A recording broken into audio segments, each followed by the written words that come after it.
Hello friends, welcome to Padma అడ్వెంటీ టైల్స్కి. ఇవాళ కొత్త రకం మాటలు అంటే ఇప్పుడు చెప్పుకునేవే అనుకోండి. సరదాగా ఇవాళ ఏంటంటే కోడలు వర్సెస్ అత్త.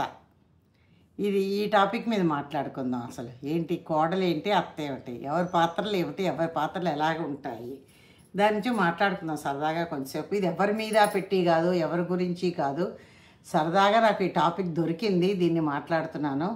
అంతేగాని ఇది ఎవరి మీద మా మీద పెట్టారు, మా గురించి అన్నారని ఎవ్వరూ అనుకోకండి దయచేసి. ఓకేనా? చలో వీడియోలోకి వెల్కమ్ అండి. చెప్పాను కదా కోడలు వర్సెస్ అత్త. ఏంటి అంటే చాలామందికి ఒక చెడ్డ అలవాటు ఉంటుందండి. చాలామందికి అంటే కొంతమందికి అనుకోండి, చాలామందికి అంటే కూడా తప్పది.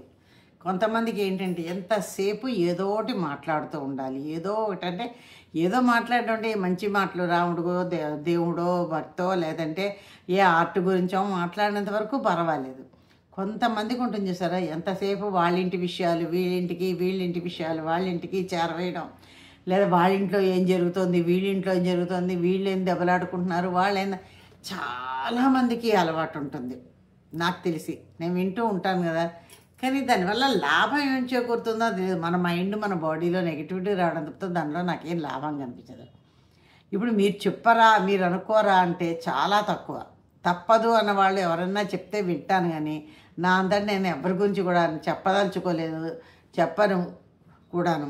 ఎవరి విషయాలు నేను ఎవరి దగ్గర చెప్పను. ఎందుకంటే ఇప్పుడు ఒక విషయం నాకు తెలిసింది ఎవరి ద్వారానని వెళ్ళి వాళ్ళ విషయం తీసుకొచ్చి ఇంకో మూడో వ్యక్తి దగ్గర చెప్పానుకోండి, ఆ మనిషి నన్ను నమ్మి చెప్పినప్పుడు నేను చెప్తే నాకు ఏమిటి లాభం? రెండోసారి ఆ మనిషి నన్ను నమ్మదు.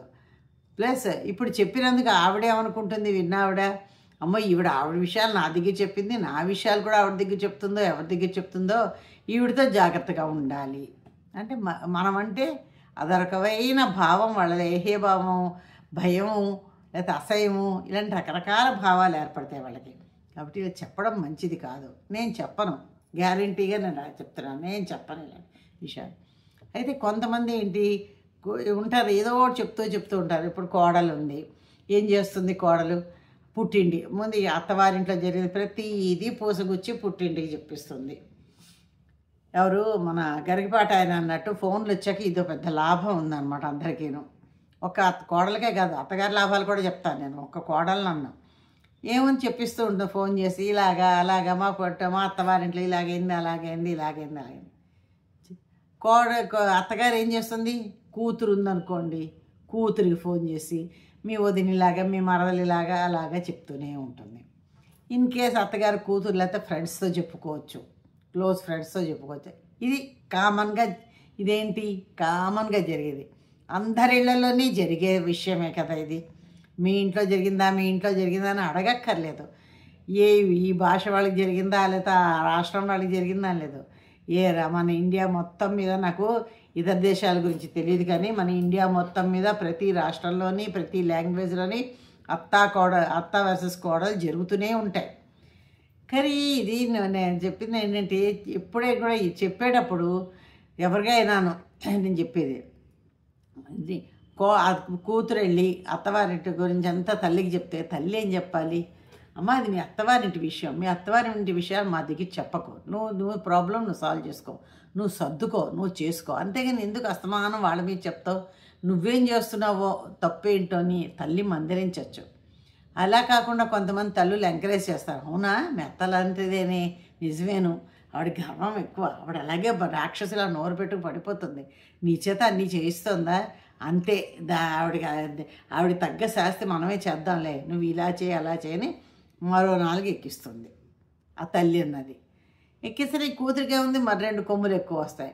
అయ్యో ఇది నా అత్తవారి ఇల్లే, నేను ఎప్పటికీ ఇక్కడికే ఉండాలి, ఇక్కడే నా జీవితం గడవాలి, వీళ్ళతో నేను సర్దుకొని వీళ్ళని, ఒకవేళ ఇన్కేస్ అత్తగారు చెడ్డది రాక్షసి అయినప్పుడు నువ్వు మార్చుకుందుకు ప్రయత్నం చేయాలి. అంతేగాని నువ్వు ఏదో చెప్పుకుంటూ అందరికీ చెప్పుకున్న వల్ల నీకు వచ్చిన లాభం ఏమన్నా ఉంటుందా? నువ్వు చులకన అయిపోతుంది. అంటే ఎప్పుడు చూసినా అత్తగారి మీద చాడీలు చెప్తూనే ఉంటుంది, ఈ మనిషితో మాట్లాడడం అనవసరం అని కొంతమంది నిన్ను కూడా అనుకుంటారు. అత్తగారినే కాదు, నిన్ను కూడా అనుకుంటారు.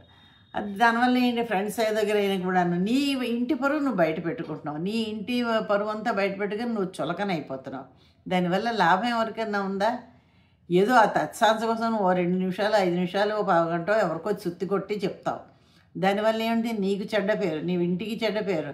రేపొద్దున అనేవాళ్ళు ఏమంటారు, ఈ తల్లి ఎలా పెంచిందో వీళ్ళ తల్లి అన్నీ ఎప్పుడు ఎవరి మీద ఒకరి మీద చెప్పుకుంటూ ఉండమే, ఈ తల్లి పిల్లలకి తల్లి బుద్ధిలే వచ్చేమో పిల్లకి, ఇలా తల్లిని తండ్రిని కూడా అనుకుంటారు. దీనివల్ల ఏంటంటే ఇటు కుటుంబానికి అటు కుటుంబానికి చెడ్డ పేరు, మీకు మీరు చెడ్డ పేరు తెచ్చుకున్నట్టు అవుతుంది. అవునా కాదా చెప్పండి.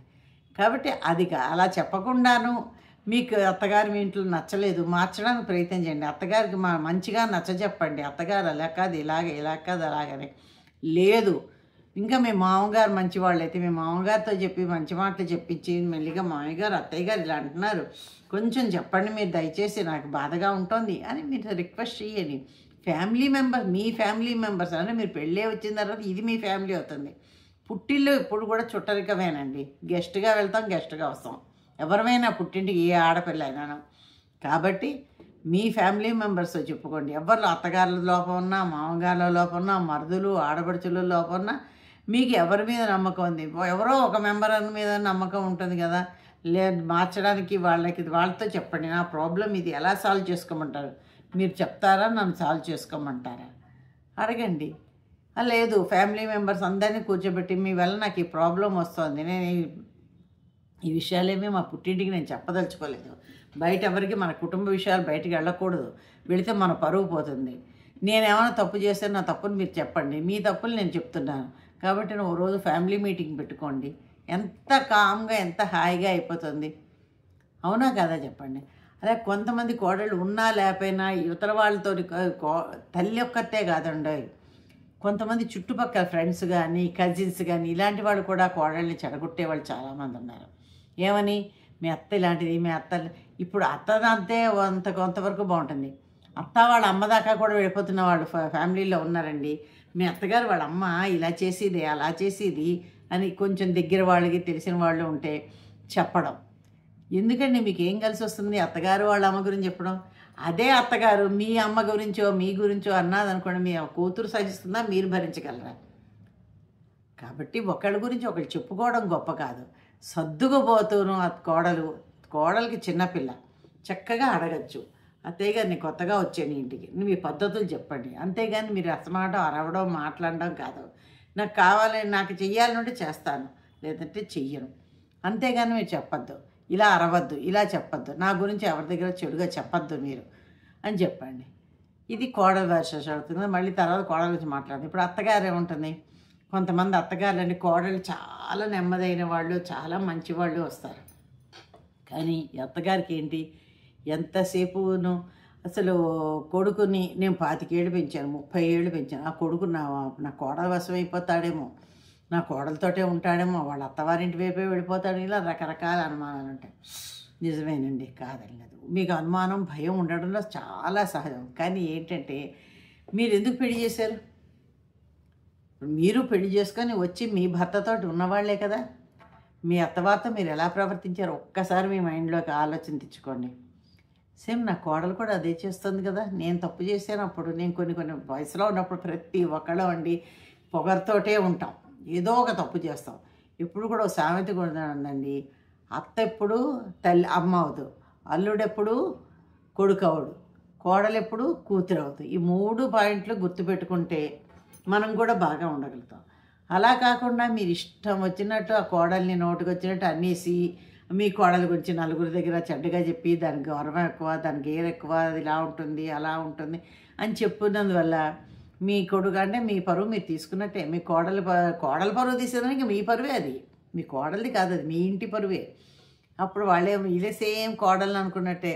ఈ అత్తగారే ఎంతసేపు ఆ కోడల మీద చెప్తుంది, ఆ పిల్ల నెమ్మదైన పిల్లే, పోనీ కాదు అమ్మాయి కొంచెం పని లేటుగా చేస్తుంది, పని ఇంకోలా చేస్తుంది, దాని గురించి ఈవిడ అంత చెప్పడం ఎందుకు? అమ్మాయికి నచ్చ చెప్పుకోవచ్చు కదా. బాబాయ్ ఈవిడ ఇంత రాక్షస అత్తగారు, అందుకే కోడలు ఎవరు వీళ్ళది ఇలాంటి, అందుకే అత్తగారులు అంటే కోడళ్ళకి భయాలు పట్టుకున్నాయి. ఈయన ఇంకా ఒక అత్తగారు ఎలా అంటున్నా అందరు అత్తగారులకి పెట్టిస్తారనమాట ముద్ర. ఇలా రకరకాలుగా అనుకుంటుంటారు. కానీ అదే మీరు కోడలు కూర్చోబెట్టుకుని, అమ్మాయి మా ఇంటి పద్ధతి ఇది, మా ఇలా ఉండాలి, లేదా నువ్వు చేసే పని ఇలా ఉంది నాకు నచ్చట్లేదు, లేదా నువ్వు ఇలా మాట్లాడు, ఇలా కూర్చో, ఇలా బట్టలు వేసుకో, ఇలా చేసుకో, నా దగ్గర ఉన్నది చెప్పు. ఇన్ కేస్ ఆ కోడళ్ళు వేరే కాపురం అనుకోండి, ఎప్పుడో వస్తారు, ఎప్పుడో వెళ్తారు. వేరు వేరు కాపురాలు, ముగ్గురు దగ్గర ఉద్యోగాలు తేను, ఇంకా పిల్లలు ఇద్దరు ఎక్కడో దగ్గర వీళ్ళ దగ్గర ఊర్లో ఉంటారు. కలిసినప్పుడు కూడాను మీరు అనవసరమైన విషయాలు మాట్లాడుకోకండి. ఒకళ్ళతో ఒకళ్ళు ఎవరి విషయాలు ఎత్తకండి, ఎవరి సంగతులు మాట్లాడకండి. మీ విషయాలు, మీ కుటుంబ విషయాలు మటుకు, మీ మనవలు మనవరాల విషయాలు, మీ ఫ్యామిలీ విషయాలే మటుకు మాట్లాడుతుండండి. అప్పుడు మీకు గొడవలు రావు కదా. ఇప్పుడు కొంతమంది ఏంటి, అత్తగారులు మీ అమ్మిలాగా మీ నాన్నలాగా ఏదో డెప్పుతూ ఉంటారు, మామగారులు అత్తగారులు అని. అది చాలా తప్పండి. నీ కొడుకుని అదే మాట అంటే, నీ కొడుక్కి పౌరుషం నీకు పౌరుషం వస్తుంది, కోడలు నువ్వు ఎందుకు అనాలి, నువ్వు అనకూడదు. అదే కనుక కోడలు కూడాను మీరు ఇలాంటి వాళ్ళు అలాంటి వాళ్ళు, మీ తమ్ముడు ఇలాంటి వాడు, మీ అన్న లాంటి వాడు, మీ అమ్మ ఇలాంటిదిరా అని అనుకోండి, అది చాలా తప్పే. నువ్వని కోడలుగాను. అత్తగారు ఏముంటుంది, మా రిపీట్ సేమ్ డైలాగ్స్ అన్నీ రిపీట్ చేస్తుంది. అప్పుడు నువ్వేమవుతావు, ఎంత బాధపడతావు. ఎవరికైనా బాధ అన్నది ఒకటేనండి, ఇటు అత్తకైనా అటు కోడలికైనా. ఇద్దరూ ఆడవాళ్లే. ఈరోజు అత్త రేపు ఏదో రేపు ఇంటి నిన్న ఇంటి కోడలేను, కోడలు రేపు ఇంటి అత్త అవుతుంది అన్నట్టు.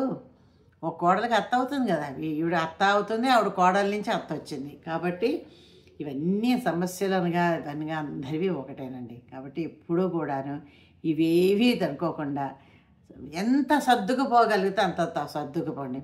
లేదు కొంచెం ఇద్దరిలో రూటుతనం ఉంది, లేకపోతే ఒకళ్ళు రూటుతనం ఉంది అనుకోండి, రెండో వాళ్ళు మౌనంగా ఉండిపోండి, కామ్గా మీ పనులు చేసుకోండి. ఎంతవరకు అవసరమో అంతవరకే మాట్లాడండి, అక్కడితో ప్రాబ్లం సాల్వ్ అవుతుంది. అవతల రెండో వాళ్ళు అర్థం చేసుకుంటారు, అర్థం చేసుకొని వాళ్ళు మారడానికి ప్రయత్నాలు ఉంటాయి. వాళ్ళు ఒకళ్ళనొకళ్ళు మార్చుకుందికి, ఒకళ్ళనొకళ్ళు అర్థం చేసుకుందికి ఎంతో ఉపయోగపడతాయండి. ఇలా కొంచెం సేపు ఆలోచించి ఫ్యామిలీ మీటింగ్లు పెట్టుకొని మాట్లాడుతూ ఉంటే అందరికీ కూడా పనికొస్తుంది. ఒక్క కొడుకు కోడలే కాదండి, కూతురు అల్లుడు కూడా సేమ్ ప్రాబ్లం. కూతుర్నేమో తల్లి వెనకేసుకొచ్చేసి అల్లుడినేమో నెత్తి మీద ఎక్కించుకొని కొడుకుని కోడల్ని హీనంగా చూడకూడదు. డబ్బు అన్నది వాళ్ళు రేపు అందరికీ బాగా డబ్బు సంపాదించుకుంటున్నారు, డబ్బుతో ఎవరి విలువ కట్టకూడదు. అలాగని నెత్తిని ఎవరిని ఎక్కించుకోకూడదు. చూసారా, ఇది అత్త వర్సెస్ కోడలు చెప్పాను. ఎలా ఉందో కామెంట్లో పెట్టండి. చెలో ప్రశ్నలోకి వెళ్దాం. నేను అడిగాను కదండి ప్రశ్న, రావణుడికి 10 తలలు ఉండడానికి కారణం ఏమిటని అర్థం అంటే ఏమిటి అని అర్థం అడిగాను కదా. అంటే రావణుడికి 10 తలలు భౌతికంగా ఉండడం కాదండి, అతని 10 గుణాలు. ఆ 10 గుణాలు ఏమిటో తెలుసుకుందాం. కామం, క్రోధం, లోభం, మోహం, మదం, మాత్సర్యం, మాసం, బుద్ధి, చిత్తం, 10ది అహంకారం. ఈ 10 వల్ల రావణుడు ఎంత బలవంతుడైనా, ఎంత తెలివైన వాడైనా, ఎంత జ్ఞానవంతుడైనా కూడా ఈ 10 గుణాల వల్లే అతని జీవితం అతన్ని నాశనం చేసిందని అర్థం అండి. ఇదండి ఇవాళది. నిన్నటిది దానికి జవాబు చెప్పాను. ఇవాళ ప్రశ్న ఏంటంటే, హనుమంతుల వారు సీతమ్మ వారిని ఎప్పటి వరకు చూడలేదు, ఇది ప్రశ్న. మళ్ళీ రిపీట్ చేస్తాను, హనుమంతుల వారు సీతమ్మ వారిని ఎప్పటి వరకు చూడలేదు, ఇది ప్రశ్న. జవాబు చెప్పండి. ఎలా ఉందో మొత్తం వీడియో అంతా స్కిప్ చేయకుండా చూసి కామెంట్లో పెట్టండి. Thank you.